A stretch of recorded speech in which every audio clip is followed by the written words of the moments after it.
প্রায় শুনবেন ক্যান্সার হয়েছে, ডাক্তার বলে দিছে বাঁচবে 2 মাস। কয় মাস? এরপর আমি দেখছি লোকটা 8 বছর বেঁচেছিল। কয় বছর? ডাক্তার বলছে বাঁচবে কয় মাস, বেঁচে ছিল কয় বছর? 8 বছর। কিসের বরকতে? দোয়া। কিসের বরকতে? তাহলে দোয়ার একটা পাওয়ার আছে না নাই? একটা বিশ্বনবী দোয়া করলেন, আল্লাহ হয় ওমরে ফারুককে আপনি এনে দেন, অথবা আবু জাহেলের মনটারে নরম করে দেন। ওমরে ফারুকের জন্য দোয়াটা কবুল করে নিল কে? এই দোয়ার একটা বরকত ওমরে ফারুকের হৃদয়ে ছুঁয়ে গেল। 1 নাম্বার ধাক্কা। ধাক্কা সব একবারে দেওয়া যায় না। ধাক্কা একবারে দেওয়া যায়? ডাক্তারের কাছে গেলে ডাইরেক্ট কি অ্যান্টিবায়োটিক মারে? কথা বলেন। প্রথমে সামান্য ওষুধ দেয়, সিম্পল ডোজ, তারপরে ডোজ একটু বাড়ায়, ফাইনালি কাজ না হলে অ্যান্টিবায়োটিক মারে। কথা বলেন। প্রথম ধাক্কাটা গেল তিনি দোয়ার ধাক্কা। বিশ্বনবী দোয়া করলেন, ওই দোয়ায় ওমরে ফারুকের হৃদয়ে ছুঁয়ে গেল। এরপরে রব্বুল আলামিন ওমরে ফারুককে ধাক্কা মারলেন কোরআনের একটা সূরা দিয়ে। সূরাটার নাম হলো সূরাতুল হাক্কা। কি সূরা? কোন সূরা দিয়ে ধাক্কা দিছে? সূরা হাক্কা। সূরা হাক্কা দিয়ে দিছে এক। কথা কয় না। সূরা হাক্কা দিয়ে দিয়েছেন এক। আল হাক্কাতু মাল হাক্কা ওয়া মা আদরাকা মাল হাক্কা।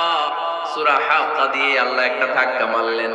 ওই যে দোয়া করলেন বিশ্বনবী, দোয়ার পর সাইয়েদনা ওমর ফারুকের হৃদয়ের মধ্যে উথাল পাতাল শুরু হয়ে গেল। সব সময় লুকিয়ে লুকিয়ে বিশ্বনবীরে ফলো করে। বিশ্বনবী ডানে গেলে ওমরে ফারুক ডানে যায়, বিশ্বনবী বাঁয়ে গেলে ওমরে ফারুক বাঁয়ে যায়। বিশ্বনবী রাত্রি বেলা নামাজ পড়লে ওমরে ফারুক পেছনে লুকিয়ে লুকিয়ে বিশ্বনবীর কোরআন শুনে। বিশ্বনবী মসজিদুল হারামের পাশে দাঁড়িয়ে রাতের এশার সালাত আদায় করছিলেন। ওই টাইমে বিশ্বনবী সূরাতুল হাক্কা তেলাওয়াত করছিলেন। কোন সূরা? সূরাতুল হাক্কা বিশ্বনবী তেলাওয়াত করেছেন। ওমরে ফারুক মন্ত্রমুগ্ধ হয়ে বিশ্বনবীর কণ্ঠের তেলাওয়াত শুনে। বিশ্বনবীর তেলাওয়াতের কণ্ঠ আমাদের কণ্ঠের মতো নাকি? বিশ্বনবীর কণ্ঠ কারি বাসাদের কণ্ঠের মতো? আহমদ বিন ইউসুফের কণ্ঠের মতো? আমার নবীর কণ্ঠের সুরের ঝংকারের সাথে পৃথিবীর কোন কারি সাহেবের তুলনা চলবে? কত মধুর, কত সুন্দর, কত অসাধারণ তেলাওয়াত করতেন আমার বিশ্বনবী। একবার তেলাওয়াত শুনলে পাগল না হয়ে কেউ থাকতে পারত না। বিশ্বনবী ওমরে ফারুককে দেখেন নাই। ওমরে ফারুক লুকিয়ে লুকিয়ে বিশ্বনবীরে ফলো করে। বিশ্বনবী এশার সালাতে সূরা হাক্কা তেলাওয়াত করতে আরম্ভ করলেন। তেলাওয়াত করতে করতে করতে করতে বিশ্বনবী সামনের দিকে যেতে লাগলেন। বিশ্বনবীর চমৎকার কণ্ঠের তেলাওয়াত শুনে ওমরে ফারুক মুগ্ধ হতে লাগলো। ওমরে ফারুক অবাক, কিরে এত সুন্দর শব্দের গাঁথনি, এত সুন্দর বাক্য, এত সুন্দর অন্তমিল, এত সুন্দর কথা, এটা কবিতার মতো লাগে। মনে হয় মুহাম্মদ কবি হয়ে গেছে। কি হয়ে গেছে? সবাই বলে মনে হয় মুহাম্মদ কবি হয়ে গেছে। কাব্য প্রতিভা দিয়ে নিজেই কবিতা বানাইছে। ওমরে ফারুক যখন মনে মনে ভাবলেন এগুলো মনে হয় মুহাম্মদ কবিতা পড়ে, মুহাম্মদ মনে হয় কবি হয়ে গিয়েছে। ইন দা মিন টাইম বিশ্বনবী তেলাওয়াত করছিলেন সূরা হাক্কা থেকে, ওয়া মা হুয়া বিকাউলি শাইরিন ক্বালিলাম মা তুমিনুন। এই আয়াতের অর্থ হলো এটা কোনো কবির বানানো কবিতা নয়, তোমরা অল্প সংখ্যক লোকই এই কোরআনের উপরে ঈমান আনো। সুবহানাল্লাহ পড়ে। বিশ্বনবী ওমরে ফারুককে দেখছে নাকি? কথা কয় না। দেখেছে? না। বিশ্বনবী বিশ্বনবীর মতো তেলাওয়াত করে যাচ্ছে। ওমর ফারুক যখন মনে করলেন কি রে এই কথাগুলো এত সুন্দর, এটা মনে হয় কবিতা। ইন দ্য মিন টাইম বিশ্বনবী যে আয়াতটা তেলাওয়াত করছিলেন কোইন্সিডেন্টলি দৈবাত মিলে গিয়েছে। ওই আয়াতের অর্থ ছিল এটা কোনো কবির বানানো কবিতা না, খুব অল্প সংখ্যকই তোমরা ঈমান আনো। এবার ওমর ফারুক আটকে ওঠেন। ঘটনা কি? আমি মনে মনে ভাবলাম মুহাম্মদ কবি, আর যেটা পড়তেছে এটা কবিতা, কিন্তু মুহাম্মদ আমার দেখেও নাই, কিন্তু বলতেছে এটা কবির বানানো কবিতা না। তাহলে মুহাম্মদ মনে হয় গণক হয়ে গেছে। কার মনে কি চলে না দেখেই বলতে পারে। নাউজুবিল্লাহ পড়বেন না? ওমর ফারুক এবার মনে মনে ভাবে মুহাম্মদ তাহলে কবি না, আগেরটা ভুল। ভুল ধারণা আমি করেছি, মুহাম্মদ কবি নয়, মুহাম্মদ হলো গণক। আওয়াজ করে পড়েন না আউযু বিল্লাহ। মুহাম্মদ মানুষের মনে কি চলে গণনা করে সব টের পেয়ে যায়, সব বুঝতে পারে। বিশ্বনবী তখন যে আয়াতটা তেলাওয়াত করছিলেন সেটা হলো ওয়ালা বিকাউলি কাহিনিন قليلا ما تذكرون বিষ্ণুবী তখন যে আয়াতটা তেলাওয়াত করছিলেন এই আয়াতের অর্থ হলো এটা কোনো গণকের বানানো কথা নয়, খুব অল্প সংখ্যক লোকই তোমরা উপদেশ গ্রহণ করো। বিষ্ণুবী ওমর ফারুককে দেখে কথা কয় না দেখে না, কিন্তু মিলে যাচ্ছে। ওই আয়াতের পরের আয়াতটা ছিল এটা গণকের বানানো কোনো গণনা নয়, খুব অল্প সংখ্যকই তোমরা ঈমান আনো। এবার তো ওমর ফারুক বেহুশ। হায় হায়, প্রথমে ভাবলাম কবিতা, সে পড়ে যাচ্ছে না কবির বানানো কবিতা না। এরপর মনে মনে ভাবলাম মনে হয় গণক, সে বলে না এটা গণকের বানানো গণনা নয়। তাহলে এটা কি? এটা কি কি এটা কি পড়ে মুহাম্মদ, যার কণ্ঠের তেলাওয়াত শুনলে মানুষ পাগল হয়ে যায়। বিষ্ণুবী তখন পড়তে আরম্ভ করলেন তানজিলুম মির রাব্বিল আলামিন।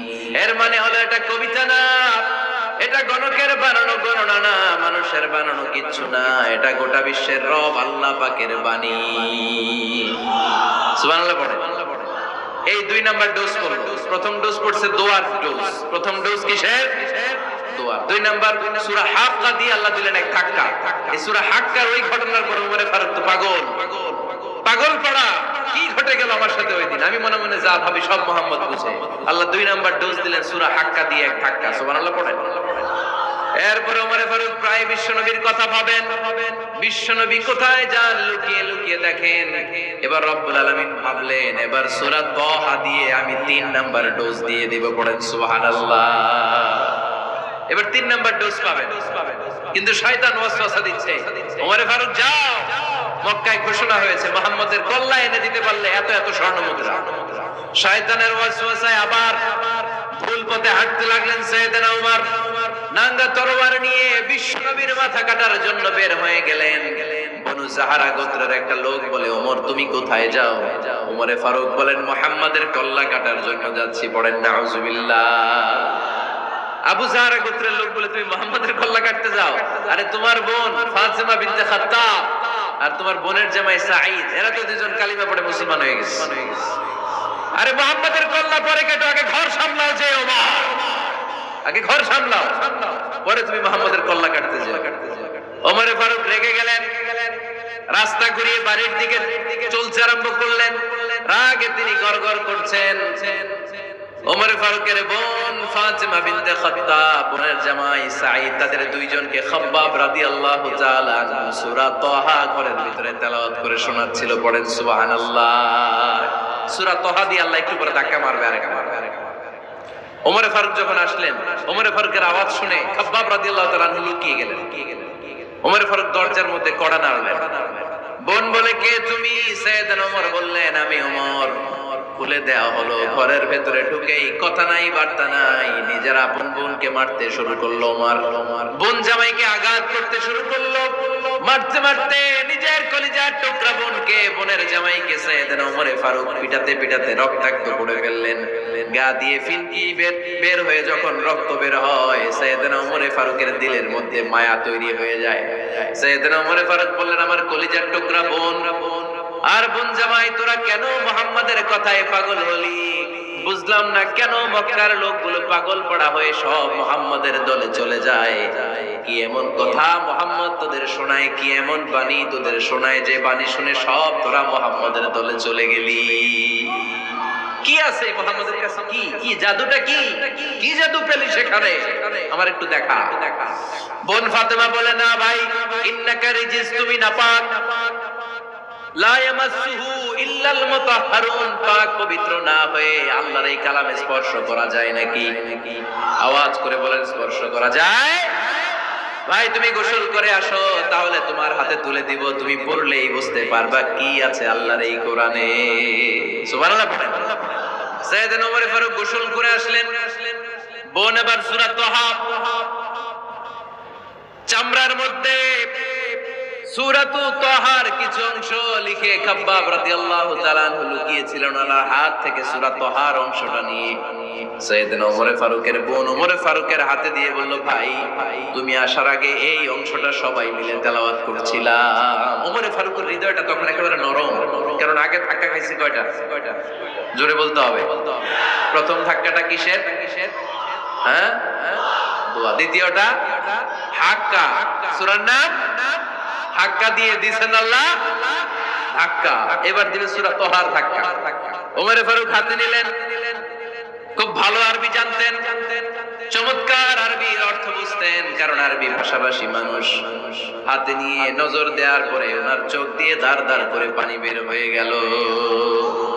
ওমর ফারুক আয়াতগুলোর দিকে তাকিয়ে পড়তে আরম্ভ করলেন, তাহা মা আনজালনা আলাইকাল কুরআনা লিতাশকা ইল্লা তাযকিরাতান লিমান ইয়াখশা তানজিলাম মিম্মান খালাকাল আরদা ওয়াস সামাওয়াতিল উলা। পড়েন সুবহানাল্লাহ।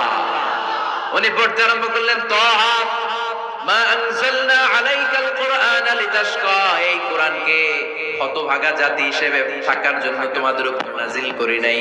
তানজিলাম মিম্মান খালাকাল আরদা ওয়াস সামাওয়াতিল উলা, এটা ওই রবের পক্ষ থেকে, ওই সত্তার পক্ষ থেকে নাজিল হয়েছে যেই রব জমিন তৈরি করেছেন, যেই রব বিশাল সুবিশাল আকাশও তৈরি করেছেন। সুবহানাল্লাহ।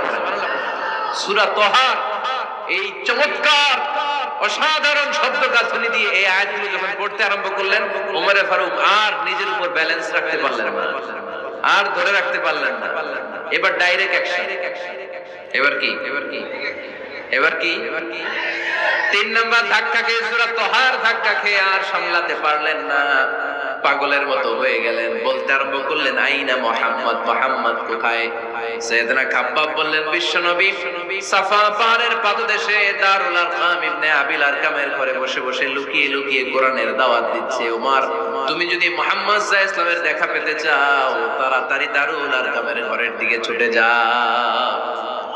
ওমর ফারুক তলোয়ার নিয়ে ছুটলেন, পাগলের মতো ছুটলেন, আর ধৈর্য ধারণ করতে পারেন না। বিশ্বনবীর নূরানি চেহারাটা একবার দেখার জন্য পাগলের মতো ছুটতে আরম্ভ করলেন।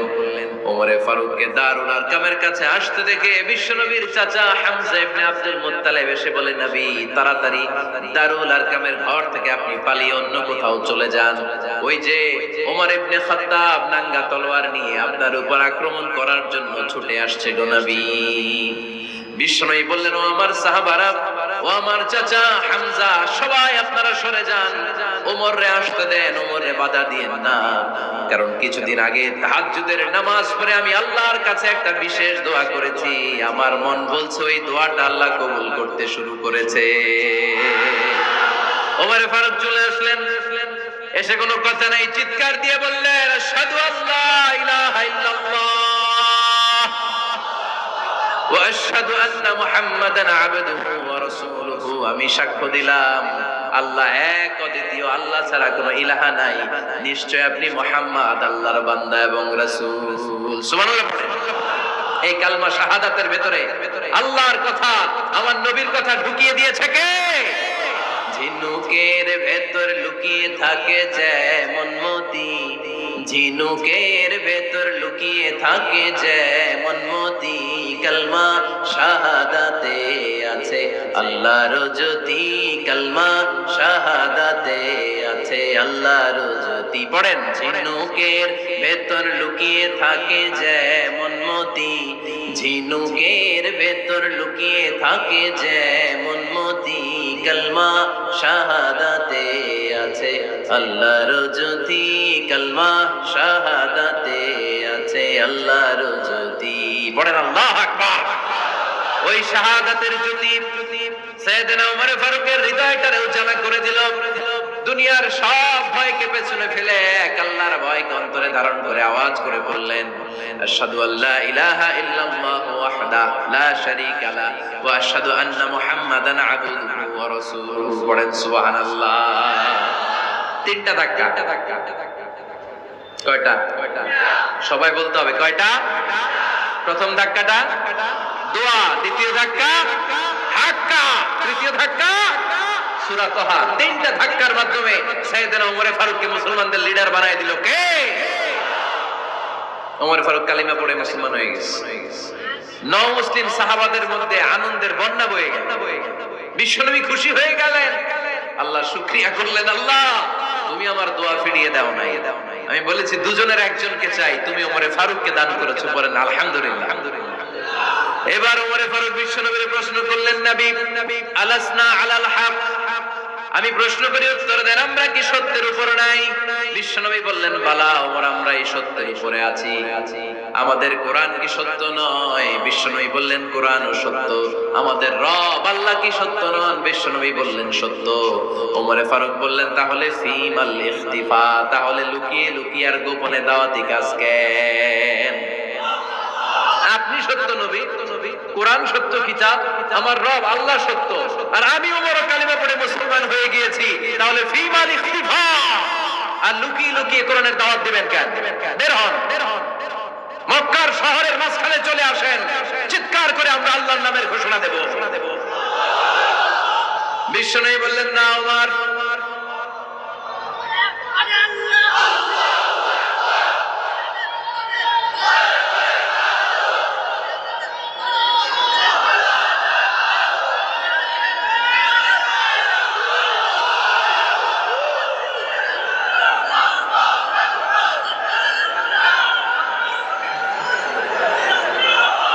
বিশ্বনবী ডেকে বললেন, না ওমর, এটা মাক্কি জীবন, ওমর এটা মাক্কি জীবন, এখানে দাওয়াতি কাজ করব লুকিয়ে লুকিয়ে, আস্তে আস্তে। আল্লাহ যখন আমাদেরকে বিজয়ী করে দিবেন, তখন আমরা প্রকাশ্যে দাওয়াত দিলে কোনো সমস্যা নাই। সাইয়েদনা ওমর ফারুক বলেন, না ও নবী, আমার উপর ছেড়ে দেন, আমি দেখব আপনি আমারে শুধু মক্কার জমিনে একটা মিছিল দেওয়ার অনুমতি দেন। কিসের অনুমতি? আল্লাহর নামের তাকবীর দেওয়ার অনুমতি দেন। বিশ্বনবী বললেন, ঠিক আছে, সাবধানে তাকবীর দিও। ওমরে ফারুক তাকবীর দেওয়ার জন্য লোক খুঁজতে আরম্ভ করলেন। মুসলিম 11 জন সাহাবাকে খুঁজে পেলেন। কয়জন? ওমরে ফারুক বললেন, 11 জনই চলবে। 11 জনকে 2 লাইন করলেন। কয় লাইন? পিছনে 6 জন, সামনে 5 জন। পিছনের লাইনের নেতা বানিয়ে দিলেন বিশ্বনবীর চাচা হামজা ইবনে আব্দুল মুত্তালিবকে। প্রথম লাইনের 5 জনের নেতৃত্ব দিতে আরম্ভ করলেন সাইয়েদনা ওমরে ফারুক নিজেই। 2 লাইন তাকবীর দিতে জানলে বেশি মানুষ লাগে না, 10 জন দিয়ে গোটা বিশ্বটারে কাঁপিয়ে দেয়া যায়। 11 জন, 6 আর 5। ওমর ফারুক সামনে দাঁড়ালেন। ওমরে ফারুক সামনে দাঁড়িয়ে এবার আল্লাহর নামের স্লোগান দিবেন। ওমরে ফারুক বলেন, আমরা খুব লম্বা চূড়া স্লোগান দেব না, খুব ছোট্ট। দারুল আরকামের ঘর থেকে কাবা ঘর পর্যন্ত, বাইতুল্লাহ পর্যন্ত, এতটুকু জায়গা আমরা তাকবীর দিতে দিতে সামনের দিকে এগোবো। পৃথিবীর কোনো শক্তি আমাদেরকে থামায় দিতে পারবে না। ওমরে ফারুক তখন এক বাক্যের একটা ভাষণ দিলেন। কয় বাক্যের? ওমরে ফারুক সামনে দাঁড়িয়ে বললেন, মান আরাদা আন তাসকুলা উম্মুহ ইয়া জামা ওয়ালাদু তারমিলা যাওজাতুহু ফালিয়াসুদ্দানি। কে আছো? মান আরাদা আন তাসকুলা উম্মু, কে আছো মায়ের বুক খালি করতে চাও? ইয়া জামা ওয়ালাদু, কে আছো বাচ্চাগুলারে, সন্তানগুলারে ইতিম বানাতে চাও? তারমিলা যাওজাতুহু, কার এত বড় বুকের পাটা আছে দেখি, কে আছো স্ত্রীকে বিধবা বানাতে চাও? বুকের পাটা থাকলে আমি ওমরে থামাও, যদি সাহস থাকে আমি ওমরের মিছিল থামাও। ওমর ফারুক শুরু করলেন, আল্লাহু আকবার, আল্লাহু আকবার, আল্লাহু আকবার।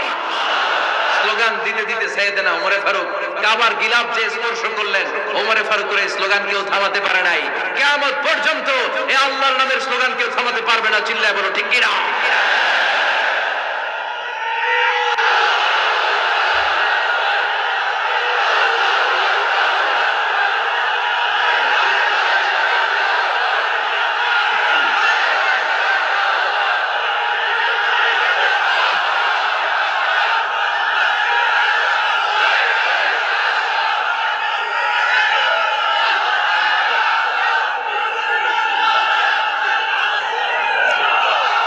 ফারুকের স্লোগান সেদিন মক্কায় কেউ থামাইতে পারছিল?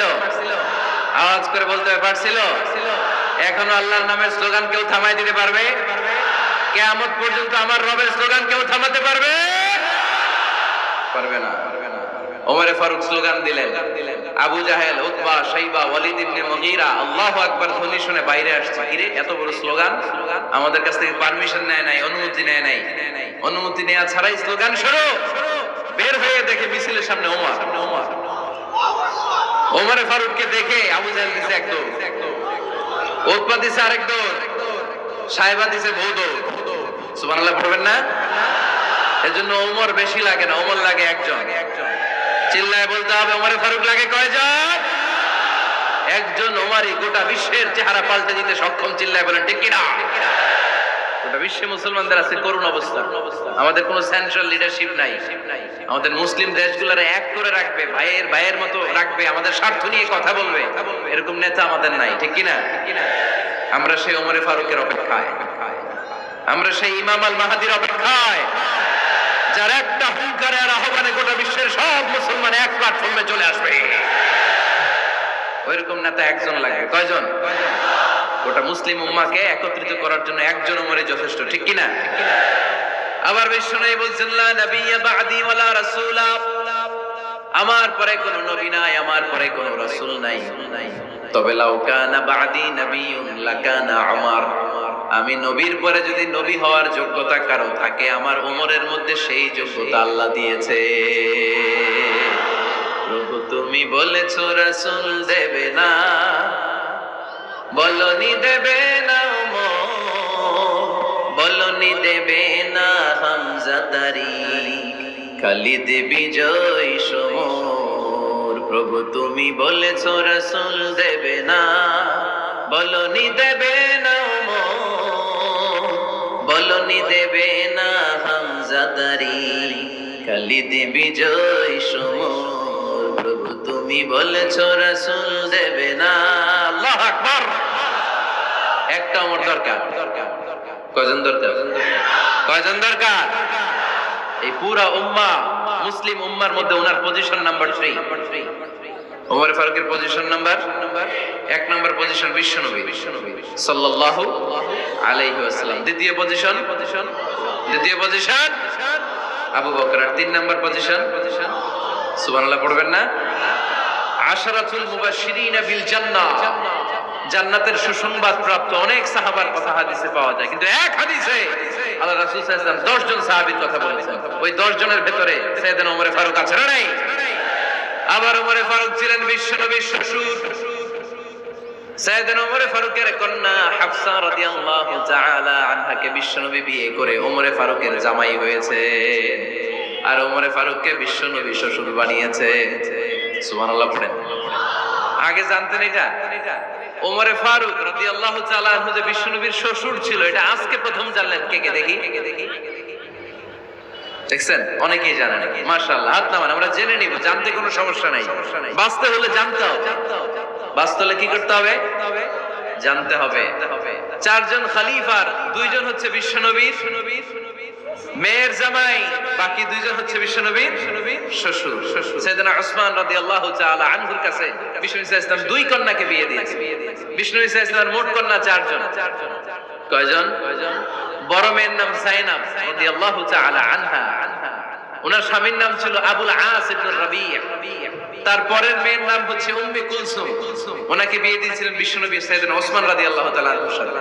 উম্মে কুলসুম রাদিয়াল্লাহু তাআলা আনহার ইন্তেকালের পরে আরেক মেয়ে রুকাইয়াকে বিশ্বনবী সাইয়েদনা ওসমানের কাছে আবার বিয়ে দিয়েছেন। সুবহানাল্লাহ পড়েন। আর সবচেয়ে ছোট্ট কন্যা ফাতেমা রাদিয়াল্লাহু তাআলা আনহাকে বিয়ে দিয়ে দিলেন নিজের চাচাতো ভাই সাইয়েদনা আলী রাদিয়াল্লাহু তাআলা আনহুর সাথে। তার মানে সাইয়েদনা উসমান আর সাইয়েদনা আলী ছিল বিশ্বনবীর মেয়ের জামাই। ঠিক কিনা? আর সাইয়েদনা আবু বকর রাদিয়াল্লাহু তাআলা আনহুর কন্যা আয়েশা রাদিয়াল্লাহু তাআলা আনহাকে বিশ্বনবী বিয়ে করে আবু বকর রাদিয়াল্লাহু তাআলা আনহুকে বানালেন শ্বশুর।